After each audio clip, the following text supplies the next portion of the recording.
Hey friends, thank you so much for joining me this week on the Leading Healthy Creative Teams podcast. My name is Matt Curtis. I'm your host. This week, I'm excited to share a conversation with you that I had recently with Justin Nava. Justin runs a marketing agency called Nava Church Marketing, and we talk a lot about the value of marketing for your church, but outside of just like pure marketing, the impact that your church being known in the community can have for the capital C church and for the people on the outside who need the grace and the love that Christ offers. Join me in the conversation. I'm excited for you to hear it, and I think it will be helpful for you in the day-to-day trenches of ministry. Thank you, Justin, for taking the time to join me on the podcast this week. The place where I love starting, and I think it's helpful for those who are listening in. Tell me a little bit about your background, what you do. I know what you do, but share for them so that we can get a better context from where you're coming from.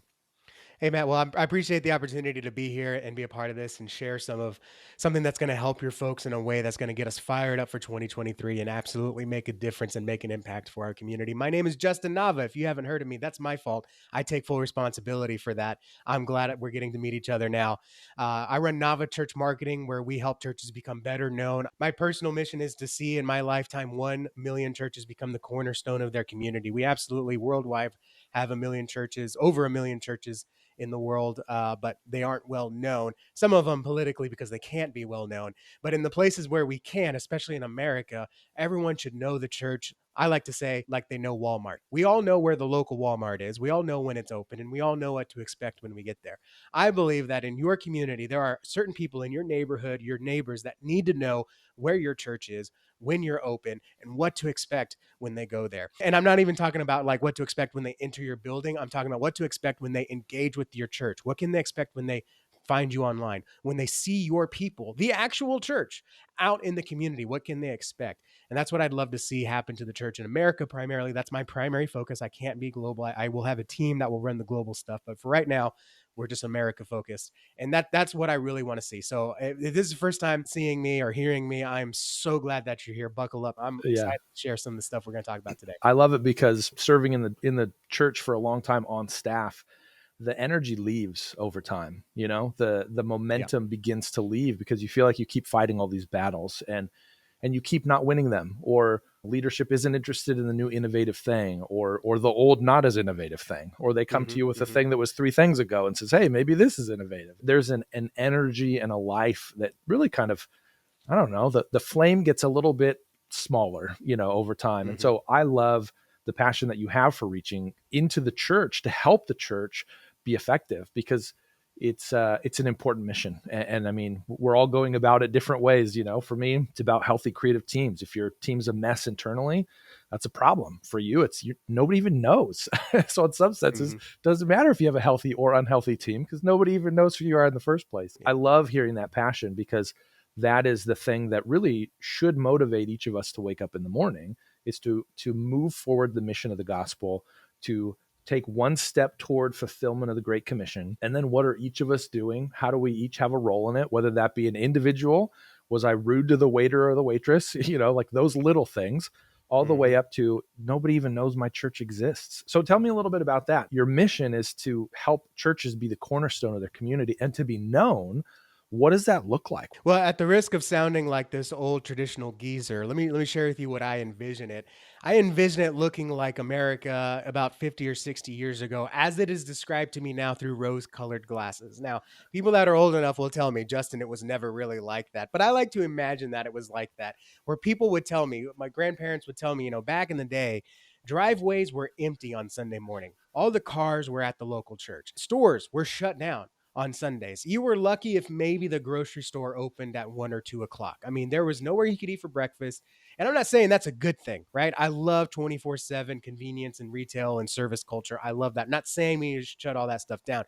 What I'm saying is that picture of, I know Sunday morning is blocked. That is our worship time. That is our gathering time. That is our fellowship time, because that is important. We used to be that the church was the place, the meeting place and gathering place of community efforts, right? So many civil rights protests and gatherings were at churches. So many community gatherings were at churches. In fact, not only that, if you go back in American history, the school system, the public school system as we know it today, was inspired by churches. Sunday school wasn't a place to go learn the Bible. Sunday school was a place to go learn to read. And the curriculum or the book that you were reading to learn was the Bible, because no one was teaching kids how to read. Kids were going into the factories and working from a young age, and they were becoming illiterate for their entire lives. And someone said, the church needs to step up and teach our young folks how to read.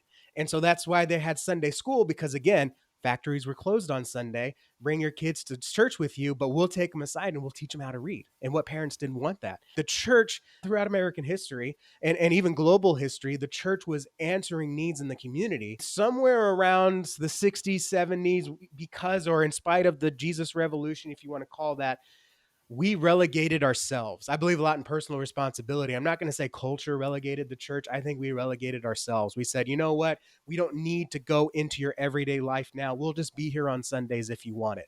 And because of that, it became, well, Sundays, if we want it, let's go ahead and keep our stores open on Sundays. So if they're not at church, which they're probably not going to be, they can come to our stores. They can come to our restaurants. When I was a kid, there were no kids sports or extracurriculars on Sundays or even Wednesday nights in Texas. Now they're every day, right? You got weekend ball, travel ball, Wednesday night activities, right? Marching band staying late on Wednesday nights now because kids just aren't going to church anymore. So their parents don't care if we keep them late on Wednesdays. And so we've allowed that. The church has allowed ourselves to be relegated and to become, well, we're here if you need me, little squeaky voice kid. I don't want to bother you, but just in case, life-saving message if you want it, if that's cool. Now, I'm not saying to go all zealous and like go ransack stores and shut them down on Sunday so we can all go to church. So you got nothing better to do but come to us. No, I'm not saying do that, but that's how I kind of imagine it. So looking back, that's kind of what I've heard. And like I said, I realize it's rose-colored glasses, but let me believe that for a minute. What I imagine it is now on a more micro level, I imagine my neighbor across the street who has 8 kids and she's like just going crazy. Her husband's working 2 jobs. And she's just like, I have no one that I can vent to. I have no one that understands what I'm going through. I'm having depression. I'm having anxiety. I have kids that are hell raisers, maybe even not literally my neighbors. My neighbors kids are great. But, I need some support. And instead of saying, who do I go to or what can I do? The immediate thought should be, oh, First Baptist of my city can help me, or Grace Church down the street can help me, because I've seen that they offer to help. I've seen the stories of change in their lives. They've offered to pray for me despite not even knowing who I am. Maybe I've heard that they do all these things for Thanksgiving for families, and this is the first Thanksgiving where my husband's laid off and now we can't afford a Thanksgiving meal. I got 8 kids to feed and we have lots to be thankful, but I don't want to disrupt their life more than it already has. Can I please have a normal Thanksgiving for my family? Right? The names of our church should be the first names that come to our head. I always say this when it comes to being best known: when someone has a need, right? We use this word in church culture. Your folks may have heard of it. It's called felt needs. That means it may not actually be a need, but it feels like it. I feel like I need XYZ. And so when we talk about Google, and being the church, we want to appear where people's felt needs are. And so when someone has that felt need, the first thing they go to is who they know. Who do I know right now that can answer this for me? And again, the church has said, we don't need to do that. We don't want to bother you. Sorry. So you're not going to come up to their head, but they're going to go to who they know first. If they can't think of anyone they know, they're going to think of someone that might know: friend, family, acquaintance, right? You should be, if you're not on their mind, you should be on their lips. Okay. If you're not on that person's mind, you should be on their friends and family's lips. If their friends and family don't have anyone to recommend, then they'll go to Google. More and more now, as the world becomes more and more isolated, people skip step 2. They don't ask friends and family. There's shame, there's face they want to save. They might automatically go to Google. You want to be on Google's lips. You want to be recommended for when people search for felt needs in your area. You want to be recommended. So that's what I look at becoming better known. It's, do more people not only know who you are, right? It's just like preaching a sermon. We don't want to just have people learn about the gospel. We want them to engage and be changed by the gospel. So I don't want just people just to know about your church. I want them to be engaged with your church, to be transformed by your church. And at the very least, know that God is transforming people and changing lives and impacting your community through your church. And so that's what it really means to be better known. My church alone, we don't have a church building. We only meet in homes. But my goal for our church is for more people to know that there is a community of believers that is for them if they are not the kind of person to go to a typical traditional Sunday service, which to us, a typical traditional Sunday service might include the most progressive gospel presentation, big evangelical mega church, whatever. We don't even have that. We meet in homes, right? So if that's not for you, maybe our church, I've heard about this church, or I was invited to this church. Let me go check this out. That happens in my buddy's home or my coworker's home. That's what it looks like for us to be best known, is we're really looking at that step two. Your friends and family, they can recommend you to us. I'm not about emptying driveways. I'm not about shutting businesses down. I'm not even about let's pack and let's build all the other churches up. My heart is with those small churches. We already have corporations conglomerating together. I don't want to see churches conglomerating together. I believe every church is uniquely equipped to uniquely reach a unique group of people. If that's not the case, every city should only have one church.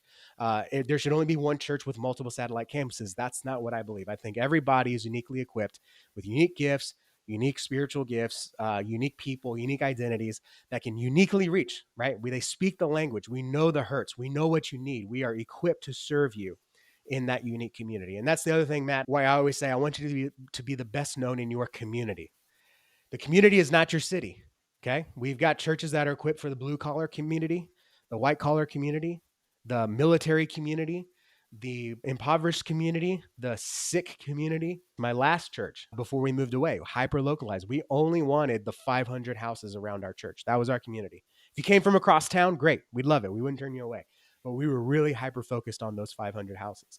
That was our community. So I don't necessarily, say you need to be the best known of your entire city, especially if you're in a large, 100,000 plus city, but you do need to be the best known in your community. So anyone that you're equipped to serve knows this is the church that can answer my needs. I love it because there is diversity in the body of Christ. And so it makes sense that that diversity would show up in the church. Yep. I think sometimes we think that, all churches have to look a certain way. I mean, for me, early in my career, I went from one church to another church of a different denomination. We were attenders at one, and my first job out of college was at a mega church in Southern California. And I remember thinking, these guys are doing everything wrong. And I'm like, well, I mean, except for the fact that people are, accepting Jesus, and it looks like actually people are getting baptized too. And that's interesting. People are tithing. And so, well, I guess what's my measure for wrong? And I had this notion that there was a singular way to express what the church was supposed to be. But over time, you really do have to reconcile the fact that different people are gifted in different ways. And so if Yep. you're a very creative group of people, you're probably going to resonate with a different group of people than if you have a church full of engineers and accountants. They're just different groups. And with that then comes a natural inclination toward meeting a certain type of need. I think it's a beautiful picture of what the church is The, supposed to the, be. the best example of that, Matt, are two of my favorite clients. They are boomer churches, and they're unapologetically boomer churches. Okay. So many church consultants and church coaches will say, hey, you need to get younger. Your church is dying. And they say, I know, but here's the problem. Every other church is Yeah. going after those young people in a world where our folk 60 plus, when the church has left them behind, they feel, I just want to come in and sing the songs that I grew up with. I want to hold a bulletin.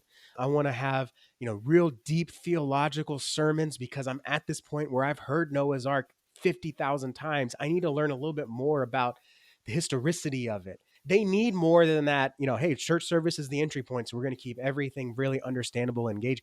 They don't feel fed there. They need not just steak, they need like aged foie gras. I don't know. I'm just making up food terms here, but Sounds they need delicious. like Yeah. high quality, deep theological Yeah. Bible studies. And then also they need to be able to be served in a way that's like, we got to have the facilities and the wherewithal to do, unfortunately, a funeral every month, to have something that we can easily service our people. Because of that, these churches are uniquely equipped that they haven't died, because as people continue to be left by their church, God calls them to this new one where they can be equipped. And it's not just, hey, here's how to, here's a sermon on marriage and parenting. And it's like, bro, I've been married, I've been divorced, I've been remarried. My kids have left. Now I have grandkids. So their sermons are how to be the best disciple maker you can as a grandparent. What does that look like? Yeah. The sermons are tailored for them. The ministries are tailored for them. The resources are tailored for them. They know who they are, and they're doing everything wrong by today's church planting and church growth standards. But when their pastors and leaders go to church, I fully believe God's going to say, well done, because Yeah. they are reaching an unreached generation, and it's not the one we think of. It is Yeah. 60 plus. In Yeah, no, fact, it's I great. often run when I do work for them, I run it by my dad because I'm like, just to make sure, does this resonate with you? And he's like, I wish I was there so I could go to that church. That's what So he good. tells me. You've got to know who you are so you can communicate that. I hear these things and I think, yes, this aligns with what I would, as I read God's word, this is what I see. I see this idea. I don't necessarily see it when I go to church. I feel like every church is looking past their congregation to the neighboring church to see if they can implement something that they're doing. We're constantly missing the group of people that God has brought to us to shepherd, to care for, to lead, to Hmm. equip. Sometimes I think that's fine. Look and innovate and develop a new approach and understand people differently and better. But I think we are often stepping over a group of people, or even we're stepping over our own giftedness. We're ignoring it and leaving it on the table to say we should be something that we're not. What does this look like practically for a church? What does it look like for them to get to the point where they can identify, I guess, or even embrace this is a group of people that we're going to reach, and then what do we do from here? Oh man, that's $1 million question. And how long do we have? How long are these shows typically? I got It's to make sure 20 I keep 20 it. hours. Yeah, it's long. Yeah. I got to make sure. So this is where I can really tell you what to do, and we won't be able to spend so much time on how to do it. Now you have to remember that all my approaches to questions like these come from a marketing standpoint, and so we're clear. I run a marketing agency, not a communications agency. My expertise is in outreach, not in reach. So whenever someone comes to me and they say, Justin, what can you do?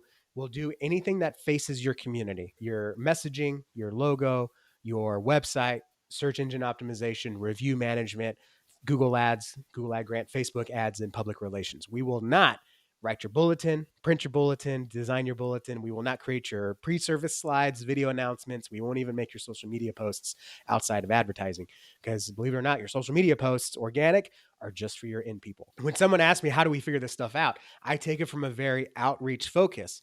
And so I can address some of the things that you need to answer and that we do answer from a marketing standpoint using the story brand framework. But the two things you need to do first are A, look at your mission statement if you don't have it memorized already, which you should.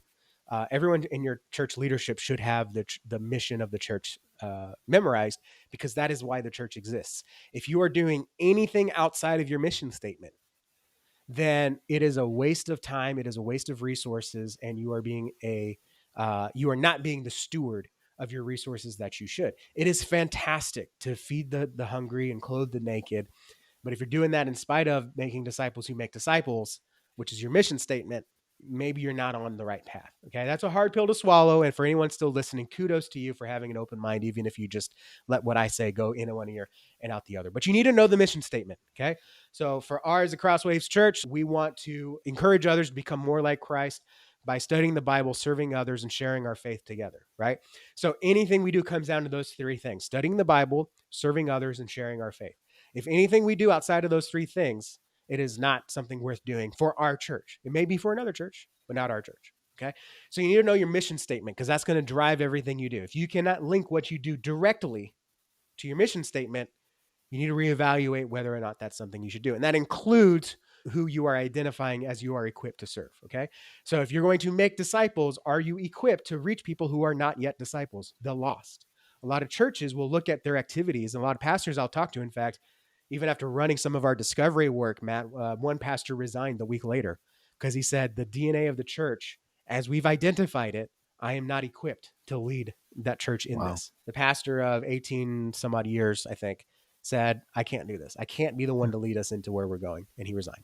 It was a good thing for the church. You need to know your mission. And then you need to look at your own equippings, right? So this is where I say, like, I know what you need to do. I don't really have the steps to do that. You need to look at who do we have right now? Who are we equipped to serve right now? If you have a lot of parents, we're doing something here to communicate with the family groups. If you have a lot of blue collar workers, we're doing something here that's really resonating for the people that are just struggling to get by, that just need a little hope in their life. So look at what those gifts are. Do you have gifts of healing? Do you have gifts of teaching? Do you have gifts of prophesying? Do you have gifts of hospitality, right? Like obviously being a part of a church that you only meet in home, our people need to have the gift of hospitality.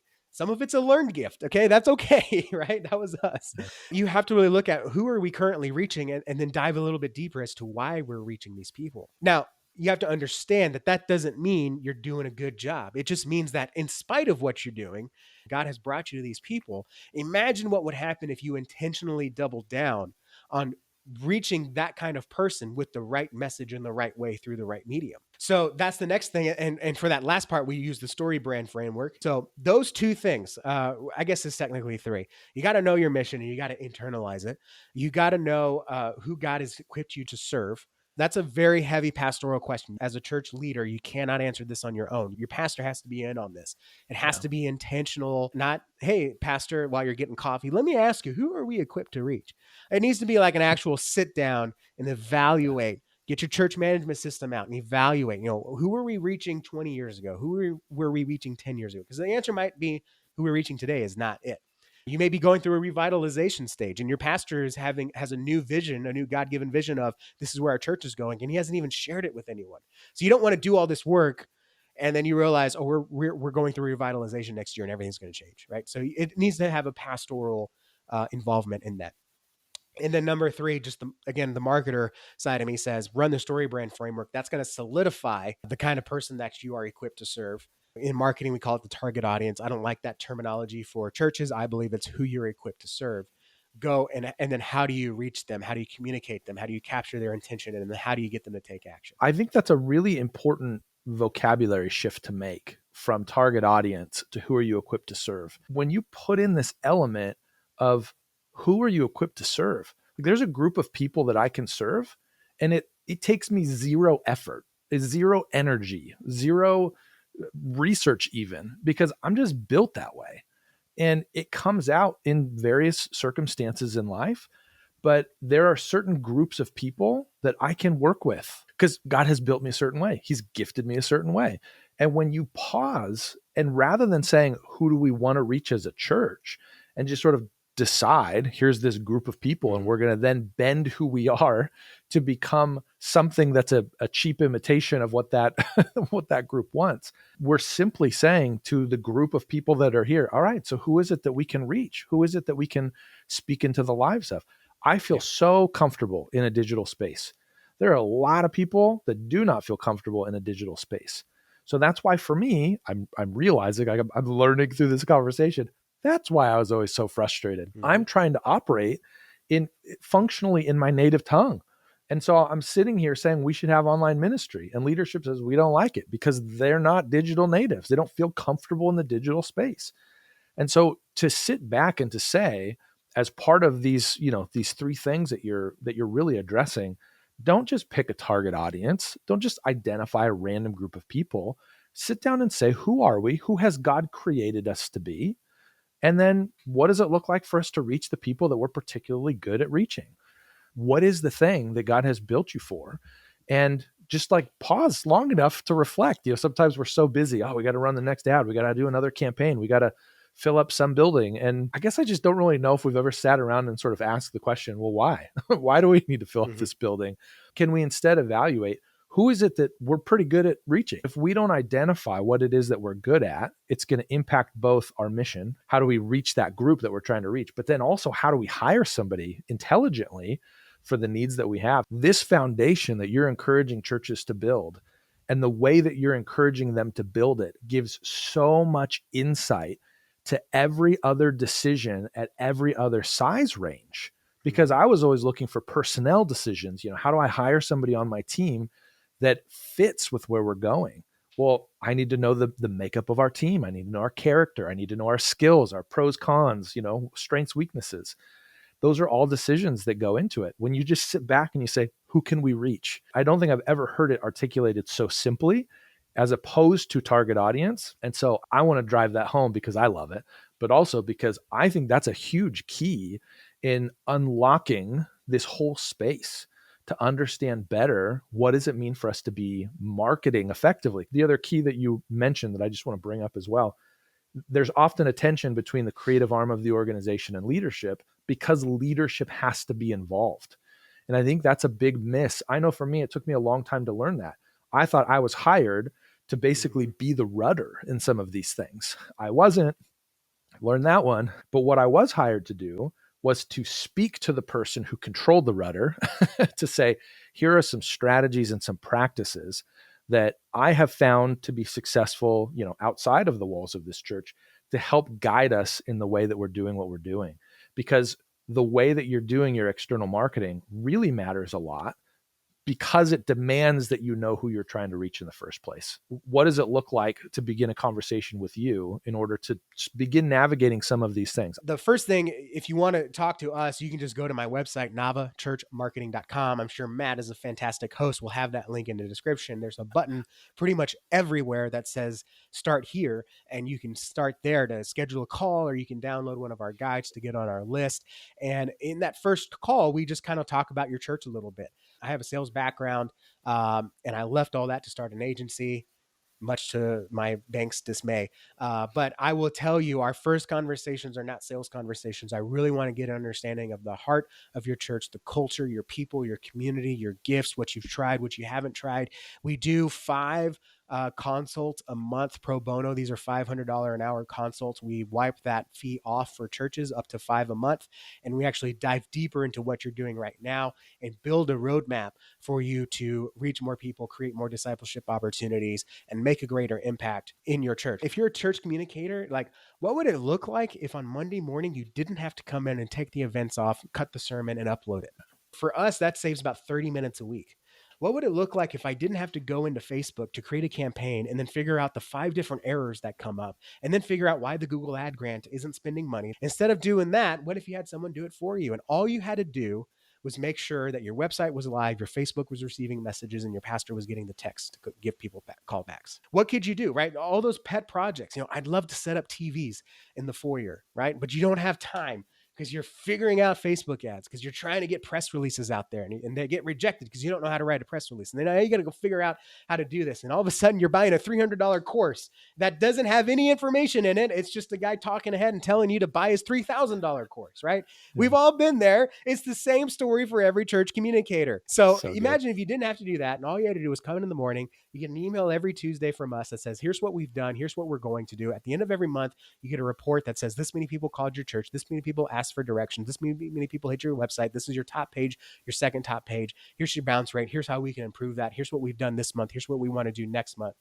Right? Imagine you could just do that. So instead of doing the things, you're actually running the things. That's what it's like working with us, right? We don't give you a to-do list. We give you a done list. I think too many people in church have too many things on their to-do list. So what I do is I take that to-do list and I turn it into a done list. So give me a call, 832-861-7654. We actually pick up the phone, by the way, if you're a phone person. Too many agencies and software companies out there don't even have a phone number. We have a phone number. It's publicly available. You can call us anytime. We'll learn about your church. We'll develop this roadmap if we have the free consults available. And if and only if you say, Justin, what would it look like for you to do this for us? That's when we actually put on our sales hat and say, all right, let's talk turkey. But up to that point, it's all about your church. It's all about your reach, your impact, your discipleship opportunities. What are you doing? What can be done better? I don't want 1 million churches to pay me. I want to see 1 million churches become the cornerstone of the community. If you can't afford our resources, if you can't afford us, that's fine. Let us at least serve you in this way. A lot of times I'm talking about healthy creative teams, and part of what health looks like is recognizing when there's something that's outside of your skill set or outside of your ability set. I think this is a piece of why that resonated so much about what are we able to handle, because that should help you then know what things you need to outsource, what things you need to get rid of. In some cases, what things you just need to say a blanket no to. We're not going to do an initiative like that. But where I think this is so powerful is I know a lot of church communications leaders, and most of them don't know marketing. That's not a major focus in terms of what we've learned over the years. Most of the time, you have a journalism major, a communications proper major, or in a lot of cases, even a design major. Like, those are the general trajectories to a comm leader. And so marketing is just a different beast. It's a very important part of what we're doing as church leaders and in the church communication space. But be careful about trying to take it on when that's not a pure pursuit that you have in terms of a background, because it just eats up a lot of time. I mean, that for me, I've spent so much time in this space and I'm still not a highly competent marketer because that's not the trade that I come from. So trust those on the outside, trust Justin, because him and the work that he's doing is exceptional work for helping churches. As you evaluate what is it that we need to be doing as a church, this is a piece of what you probably need to be doing as a church, but this is a way that you can get it done without submarining the bandwidth and the margin that you need to stay healthy. That's what we got this week. Justin, thank you for your time. I appreciate it. Love the insights that you're sharing. Love the work that you're doing. Any other ways people can find you? I know your website, your phone number, any other places that you would want people to plug in and connect with you? Well, everything I said before, I didn't plan on you asking me about. The one thing I want you to do, if you haven't already called me, if you haven't already gone on the website, don't worry about it. That's okay. But I do understand that, you're busy, you're commuting, you've got things to do, you're running cable, you're designing stuff, you need stuff to listen to in the background. I would highly encourage you to go to thebestknownchurchshow.com. That is my podcast where we talk every week about how to become the best known organization in your community, how to think outrageously, how to act unreasonable, and how to be relentless in making sure that you are the best known church. I think too many churches are the best kept secret. I don't want you to be the best kept secret. I want you to be the best known. And this week, we're talking about discipleship and how church marketing enhances discipleship. I'm really excited for that episode. That's going to be probably our cornerstone episode of the year. I think that's the theme of the year is church marketing is not just blasting stuff out there. We need to make disciples. Church marketing is a way to enhance that. And if you don't do it right, it will get in the way of that. And so that's really exciting. So by the time this is out, that show might already be out. So the best known church show in your favorite podcast app, or go to the website. We're also on YouTube. Subscribe, like, follow, all that good stuff. That would mean the world to me.